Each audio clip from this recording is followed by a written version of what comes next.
Antenas funkcija ir sakopot no ētera pietiekamā daudzumā kvalitatīvu TV signālu, lai uztvērējs, šajā gadījumā digitālās televīzijas dekoders, spētu nodrošināt kvalitatīvu attēlu un skaņu. Attiecīgi, ja būsim izvēlējušies apstākļiem nepiemērotu antenu, visticamāk TV signāls būs vājš un nekvalitatīvs, un televīzijas skatīšanās nebūs iespējama. Virszemes televīzijas antenu veidi ir daudz un dažādi, tādēļ vispirms jātiek skaidrībā, kas ir nepieciešams tieši mums. Pirmais aspekts, kas to nosaka, ir antenas uztveramo frekvenču diapazons – decimetru vai metru.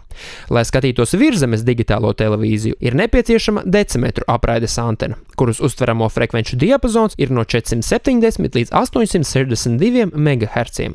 Savukārt metru apraides antenas, kas ir izplatītākās vecā parauga antenas, šoreiz nederēs, jo spēj uztvert tikai TV signālu, kas bija paredzēts analogās televīzijas apraides frekvenču joslai no 48,5 līdz 100 MHz.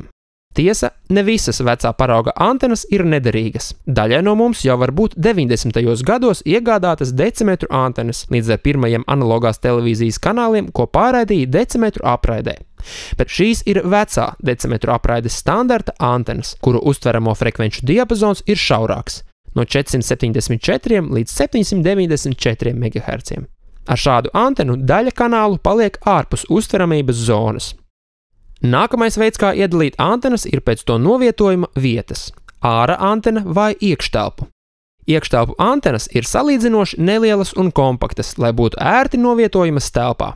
Tās var izmantot gadījumos, ja nav iespējams uzstādīt āra antenu, kā arī, ja attālums starp TV uztvērēju un raidītāju ir pavisam neliels, daži kilometri, un attiecīgi TV signāls ir stiprs. Savukārt āra antenas ieteicams vai pat obligāti jālieto vietās, kur televīzijas signāla stiprums ir vidējs un vājš. Vietās, kur attālums no uztvērēja līdz TV raidītājam ir lielāks par apmēram 10 km.